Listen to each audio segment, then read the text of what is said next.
Hey, all you Expanded Universe fans and Cinema Craptaculus fans. We just want to thank you for your listening and support. We've been around for a few years now. And aside from our great sponsors, what really helps keeps us going is you guys listening to all the Cinema Craptaculus podcasts. Anyway, as a famous office manager might say, hey, what's happening? If you could just go to your subscription and click on all those stars and write us a review, that would be just great, okay? And with that, sit back, relax, kick your feet up on your desk, even if you're at work, especially if you're at work, maybe got a fish, and listen to our show, which is about to start now.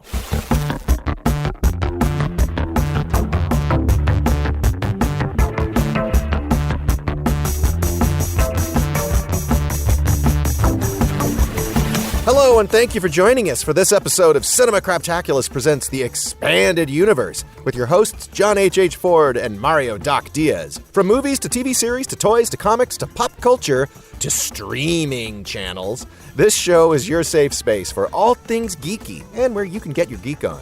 This is John H. and with me as always is my geektacular co-host. This is Doc. Doc, I don't think we spend nearly enough time on the Expanded Universe talking about streaming services. I was thinking that. I was just going to say, Ford, we should have another episode about streaming services. Yeah, because, people just want to, as if they don't have enough of their time spent watching them, they want to listen to podcasts where people just talk about them. Yeah, I have a stack of books that I should be reading, and then all of a sudden they throw all these streaming services in our face. They're getting in the way of my quality reading time. I have an idea. I think, there's so much content. I think that it's going to become, we're going to have our own personalized streaming services. Like Spotify playlists, and you send that. It's like the mixtape of the 21st century is hey, I've curated literally my own streaming channel of movies and TV series. Can they beam it right into our heads? We can have hard drives, kind of like Johnny Mnemonic, and they can just port everything into our brains so we can just So watch what would we'd be called what? Geeks Plus? Geeks Plus. Geeks Plus.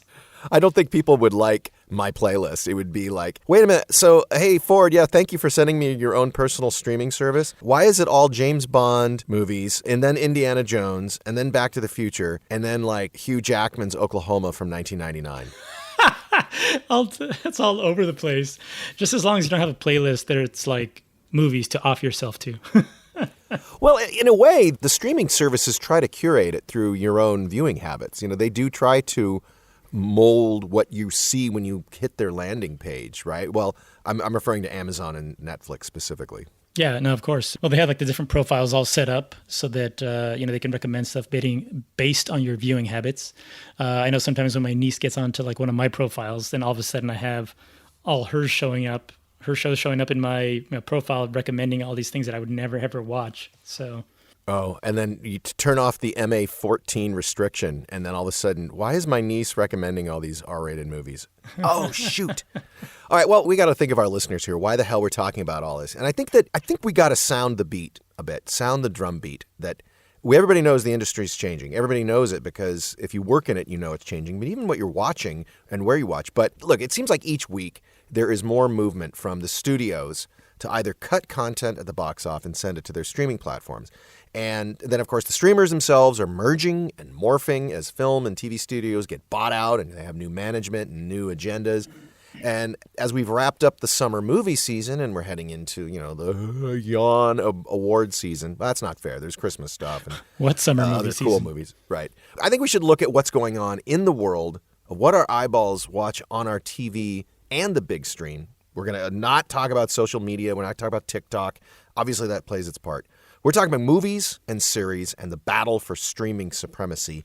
And what does that mean for cinemas?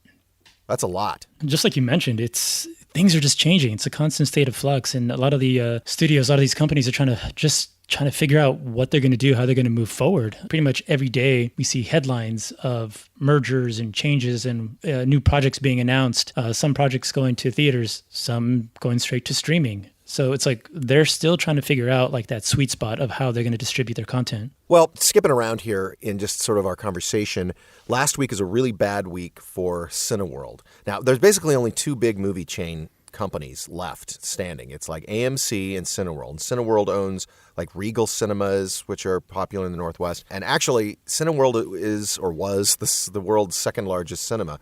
They've got like, I don't know how many, like 747 chains and over 9,000 screens in 10 countries. And they filed Chapter 11 last week. That's huge. It that's is huge. They have something like almost $9 billion in debt. AMC, to be fair, has debt as well, but they're like $5.5 billion. And something I read about AMC is that, and I don't remember when this happened, but they basically were able to capitalize on internet meme retail rescue. Basically, they offer like a preferred stock, and all of these sort of, internet people are like, let's rescue AMC, remember? And Cineworld hasn't been able to really capitalize that. So they've got to restructure their debt through Chapter 11. And I think they were only able to get something like, I don't know, $785 million of restructure financing. And that's short of the $1 billion of old debt that's due. They were able to extend that due date till the end of October. They're basically scrounging around for people willing to kind of help bail out just their debt. Only a piece of their debt. I hadn't even heard about that. The save, would you say save what? Save the theaters or save AMC? Well, basically, there's a preferred stock that a company can offer, and they're basically... You remember what happened with, what was the company? And these kind of internet bros came into the rescue, and they basically forced the stock to go up. They basically all said, let's all buy the stock. And it kind of artificially inflated it. Wasn't that GameStop? GameStop, that's right. So something similar, although not quite as promoted in the media, happened with AMC. That kind of helped them, and they were able to find investors to come in and kind of help them with their restructuring. Now, granted, they have, over a third less debt than Cineworld, but all of this is just not good. None of these cinemas, I mean, you're talking about a hole to dig out of from the last 10 years. They barely can afford the shovel to dig that hole. And I don't think the studios are really helping. Like a lot of these theaters, a lot of these cinemas are just struggling, of course, because of the pandemic. They still haven't completely recovered. But a big part of that is also all the streaming services, the streaming wars and the big push for all these companies to have their own streaming services. People have gotten used to just either waiting or just watching things at home, and they tend to skip the theaters. They'd rather just sit at home and watch these movies. Yeah, it's like even between the streaming services, you have some that are coming out on top and others that are just falling behind. So even streaming services, that has to change. And that's, we're seeing that happen over the last few months with Netflix and their struggles, and then different streaming services combining just to stay afloat. Well, there's also the obvious appeal of just not having to share your profits, the revenue with a cinema chain. Yeah, that's why cinemas have to charge $10 for junior mints, because they don't get that big of a pie from the studios anyway. But the studios, it doesn't cost them anything to really just they have to do a lot less marketing. But I just think that it's really sad because we're not building up new movie stars. Mm-hmm. Really, we've talked about this in the past. We even thought about doing a show, where are the movie stars? And with so many of those quote unquote movie stars heading to streaming, either starring in movies through a contractual arrangement like, Sandra Bullock and Adam Sandler on Netflix, or just doing series outright, you're not building up new stars that are going to make those appearances on streaming worth watching, On top of that, is like the audience even there to help support or create these new stars? Because there's so much content, so many different ways that people can watch videos, and the younger generation just isn't going to the movies. They'd rather just stay home and just watch social media and videos on YouTube. Right. They have influencers and gamers that are commanding huge views. Those are their celebrities. Those are their big stars. Well, let's talk a little bit about what's happened in just the last couple months with a lot of mergers, and not just mergers, but also what the streaming services might be doing within their own studio corporate world in terms of merging. So obviously the first one was the merger of Warner Media and Discovery, and the big question about what that's going to mean for HBO Max. HBO Max is likely to be rebranded. We don't know. I imagine it'll probably happen in 2023. But David Zaslav, talk about a guy that's come in there with a machete. Yeah, that's like sent like huge ripples through the industry. They're cutting stuff, getting rid of things, making changes, and like you said, the possible merger of Discovery Plus and HBO Max. And if his background is reality, then it seems like unscripted is going to take a big seat, which is something that, I don't know how well that's done in the streaming world. I know that it irked a lot of older viewers when ABC took Dancing with the Stars off of ABC and put it to Disney Plus, which is really unfair because there's a lot of elderly people that don't have streaming services, don't even know to really integrate computer viewing into their life. They're used to just turning on the TV, and it's also a show that relies on, like, you vote the next night and you get the live results. And like, is that something that works well in the streaming world? Yeah, well, we'll definitely have to wait and see. Yeah. As for like reality-based shows are unscripted. I'm not really a fan of those, but yeah, there is money to be made there. I was talking to a friend yesterday, and he was talking about a show that he's working on. He's editing a reality show that I'd heard of, and he's telling me that the show's called Love Island, and so it's huge. It's huge around the world.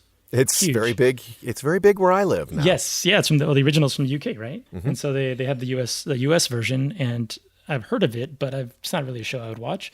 But it gets huge numbers. And yeah, they're like many seasons in, and each season has like, I don't know how many episodes. Well, it's funny because I remember when the big onslaught of reality shows kicked in the early 2000s, with Survivor and The Bachelor, and there was that fear that it was going to unseat scripted. And now it's sort of that same fear, only now we're in the streaming world. But, with Discovery, Zaslav is obviously he angered a bunch of subscribers because they pulled a lot of HBO content. I don't know how much of it was highbrow stuff, but, just limited stuff that people were, I don't know if there's a huge market for people to go back and watch all of a series. Yeah, they're probably going to start The Sopranos. Sex and the City, Curb Your Enthusiasm. I don't know if those libraries are as valuable, but, I don't think he would have greenlit the Game of Thrones prequel, to be honest. It sounds like he's like, oh, yeah, that's expensive. We'll see how that does. And then he's totally, wants to redo the DC world. That's a whole other episode and conversation with what the DCEU is, and they've had so many problems going into it that Zaslav I could see the appeal of wanting to completely clean the slate. Oh, the DC catalog is huge. Those characters are iconic. It's unfortunate, what they've kind of done with them up until now. They've had some success, but they could have made a lot more money if it was a bit more organized. Yeah. So, yeah, they've had a lot of false starts with the DC cinematic universe. I'm not sure what they're really calling it. They'll probably give it a new name sometime soon. Yeah, that's untapped potential right there. From what I have read about what Zaslav wants to do for Warner Brothers, he does want to focus on theatrical. And I think and from what we've learned about his plans for DC and the reasons for cutting stuff like Batgirl and eliminating a lot of the other shows, I'm sure Titans is going to go away. And I think they do want to create theater experiences, which is good news for cinema because they need more content. But over at the Viacom world, is it Comcast? I don't know. Who owns Paramount and Showtime? Yes, I think it's Viacom. Yeah.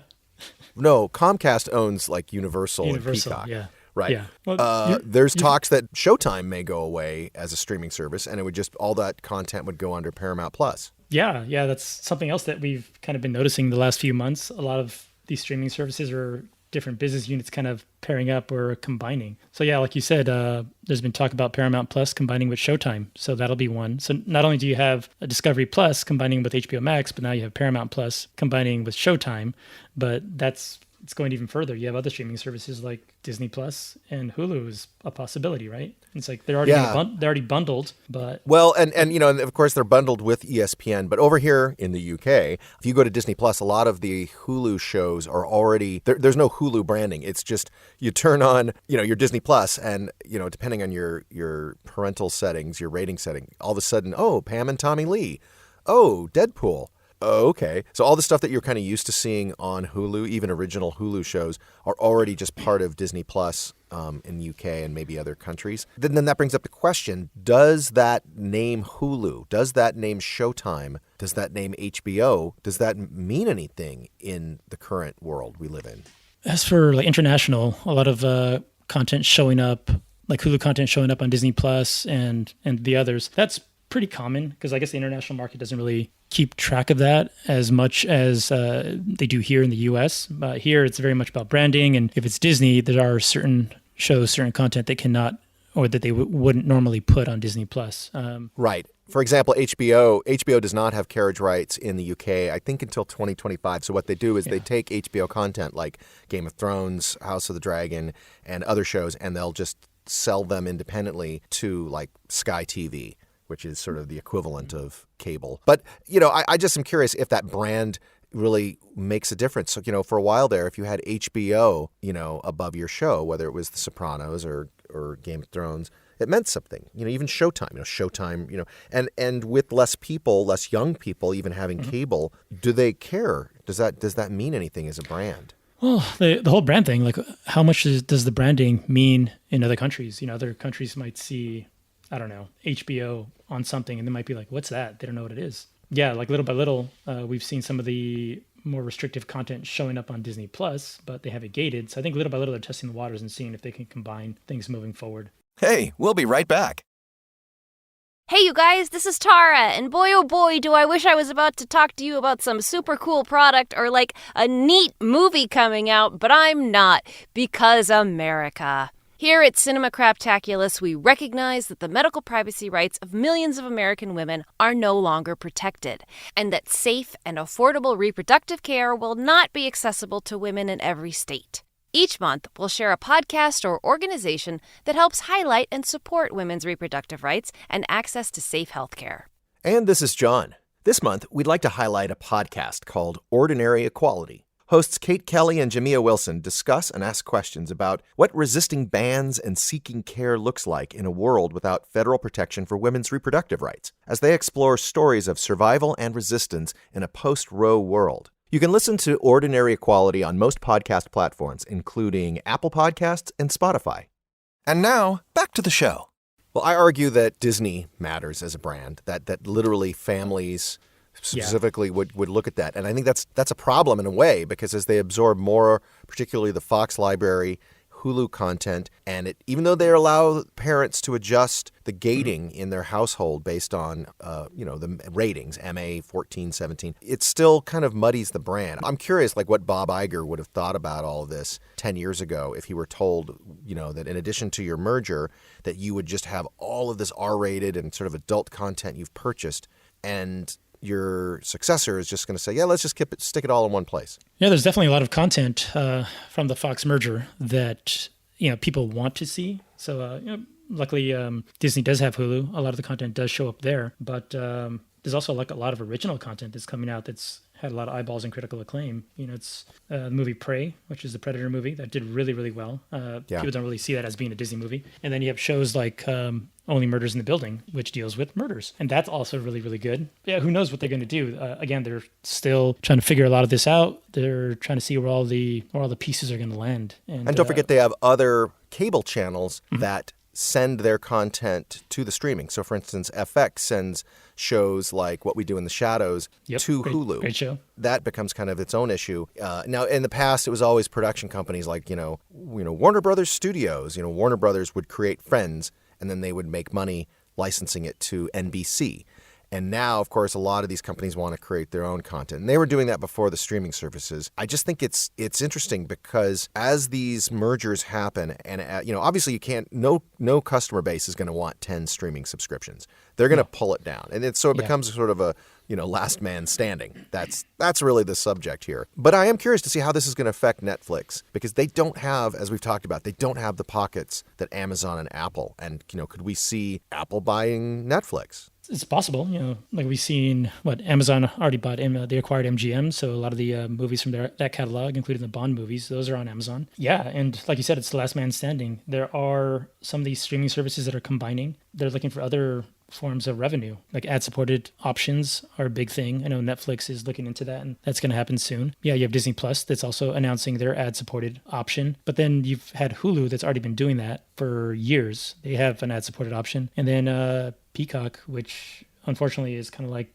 well, for me, I think it's like the most struggling streaming service out there, and they've had the ad-supported option as well. I believe Netflix might be launching their ad-supported network as soon as November of this year. That's what I've heard. Yeah, I think consumers little by little are accepting it more. Kind of going back to what you were saying about how there's so many streaming services and people don't have these deep pockets to have 10 streaming services. People are looking for other options. And so another option are free ad-supported television, which can be seen on Pluto, Tubi, and Freevee, which is basically kind of like you bring up the app and it's like the old school DirecTV cable programming grids where you can't fast forward or rewind. You just watch whatever's on, and that's getting pretty big. A lot of people are adding that to their slates. Well, it's not spelling good news for the cinemas, and it does seem like there's some money that they're leaving on the table. So, for instance, I understand why Universal chose to put the Halloween sequel last year onto a day-date release with Peacock. It was a great way to get new Peacock subscribers. And honestly, people weren't quite up for going back to the cinemas with Omicron surging around that time. But this year, they've got the same strategy for the third and supposedly final one that we're going to review on Cinema Craptaculus, supposedly. Why not just release that in the cinemas and then do your 45-day window or 2-week window, or if you even. It just seems weird they're putting them together because people are comfortable going to the cinemas. It's just sort of a cost issue. But it seems like they're leaving a lot of money on this table, especially with horror being popular. Yeah, no, I agree. Like, I would think, I don't have anything to back this up, don't have any of the numbers, but I would think, like you were saying, they should release the movies in the theaters, and then after the window, just add it to the streaming service. It seems like a good approach, but I'm not really sure what they're looking at or how they're making their decisions, but there must be something behind it. As we understand why certain decisions are made, like, for instance, there was a big argument when Warner Brothers was, canceled the Batgirl movie. It was supposed to be on HBO Max, and Zaslav and everybody went in and said, nope, it is being, we're going to burn that film on every hard drive. Nobody's seeing it. And people were saying, well, why not just, even if it's like, CW quality, just fart it out on HBO Max. Don't have to put a lot of marketing. But the problem is that people have to get paid the minute that there is any kind of revenue generated. There is P&A costs. There is some marketing. There just always is.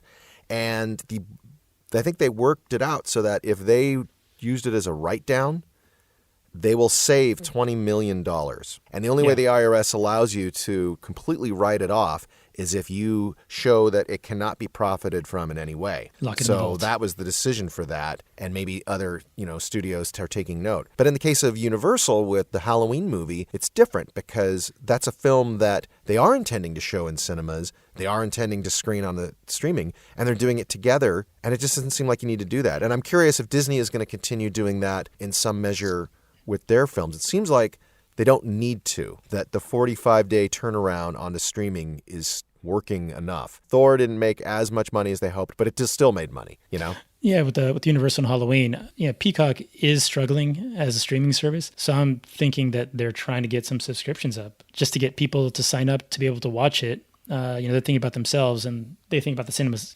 secondly. It's like it's them first. They want to make as much money as they can. So maybe that's kind of like what's guiding their decisions. Disney does have the more of an option, to hold off on certain projects. Some stuff is going straight to streaming, but they still have a lot more coming out in theaters on the release schedule. Well, speaking of theater releases, I remember we would look at like November through December, and it was basically summer, and there'd be like 50 films, and some of them were huge.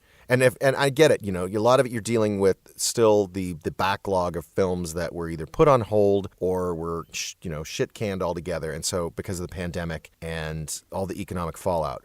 But let's look at like this little list of yes. Are these like the biggest films? Well, it is. It's interesting, and it's kind of sad to see like what is coming out because, like you were saying before, like earlier when you said we're at the end of the summer movie season, and I was like, we are, because it kind of just came and went. There were movies like Doctor Strange and Thor that came out that I went to go see, but usually pre-pandemic, there'd be like big releases, coming out every month, like throughout the whole year, because the movie industry was huge. But pulling up this list of movies that are coming out over the next 2 months, I was kind of like, I mean, you've got, obviously your big one is, Black Panther, Wakanda Forever in November. You've got Creed 3, I guess, maybe. I didn't even realize that was coming out in December. Yeah, it's Michael B. Jordan's directorial debut in the franchise. I hate to say it, I think that frickin' James Cameron is going to rule the roost in December with his Avatar, the Way of Water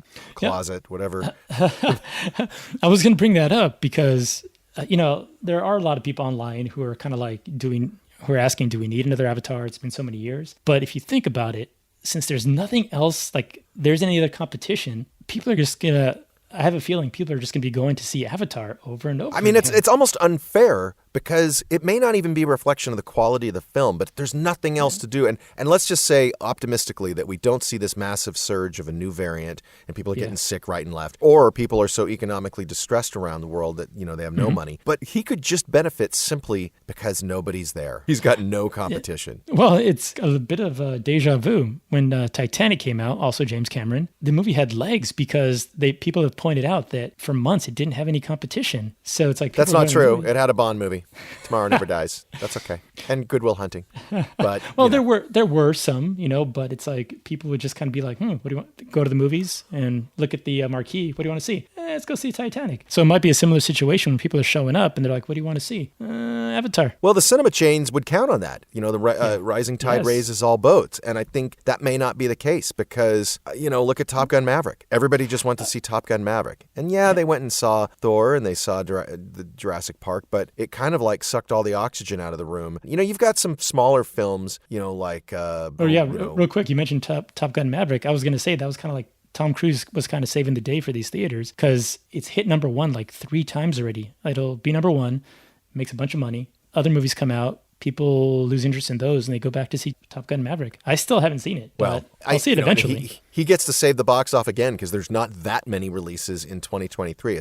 And I don't know if we're sort of seeing the after effects of the pandemic or if we're really seeing the studios just say, you know what, it's expensive. And unless we're doing a big IP film, a big franchise tentpole, why make these smaller films? We'll just put them on a streaming. And when it goes to streaming, they're like, well, why make a movie? Why not just make it an 8-part series? That's definitely the world we live in now. It's why release a movie when you can tell a better story fleshed out with more characters and spend more time with these characters in like an 8-part series, 10-part series. And I know there's a lot of people who often complain about like all the movies that come out in theaters. They're just these, superhero action tentpole movies. But honestly, I think the approach is that the smaller films, they're still making them, but they're being released straight to streaming where you can still enjoy the story. Or like you mentioned, if it's a limited series, you can spend more time with the characters and flesh it out. Everything changed when the studios were bought up by big conglomerates, decades ago when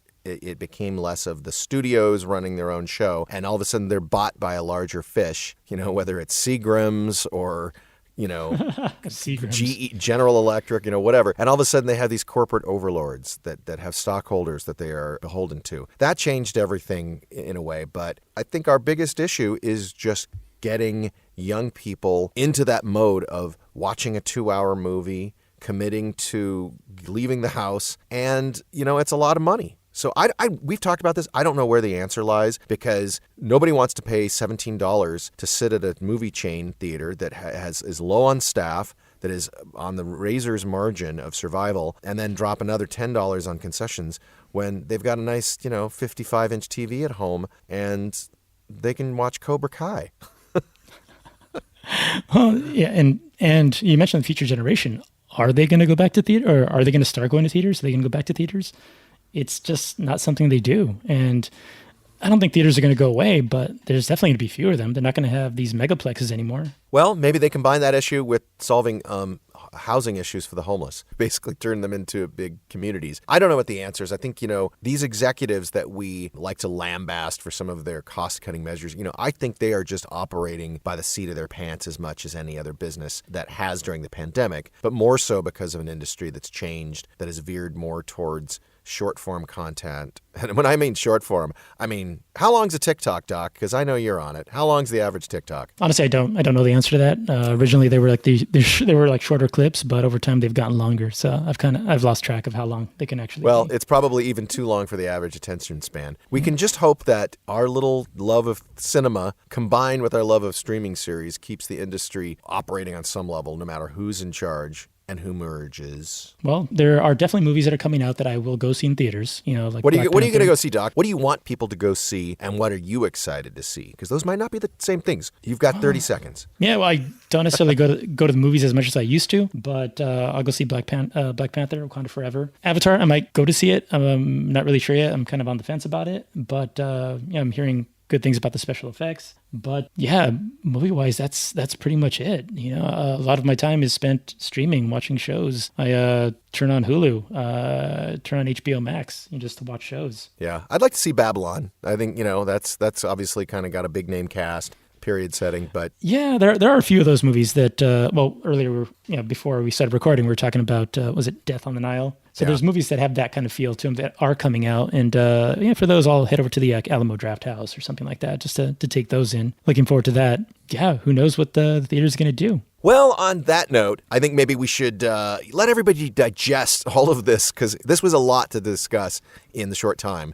And it's a lot to ponder when it comes to not just viewing habits, but just the survival of the very institutions that we love. And I try to be optimistic, and I hope that good films are made and good TV series are made, and we can all afford it. Look forward to watching all of it. Thank you to our listeners, both openly geeky and closeted geeky, for joining us on this expanded universe journey. This has been Doc, and with me as always is my Geektacular co-host, John H.H. And remember that this is your safe space to talk about all things geeky and where you can get your geek on. Geek Out!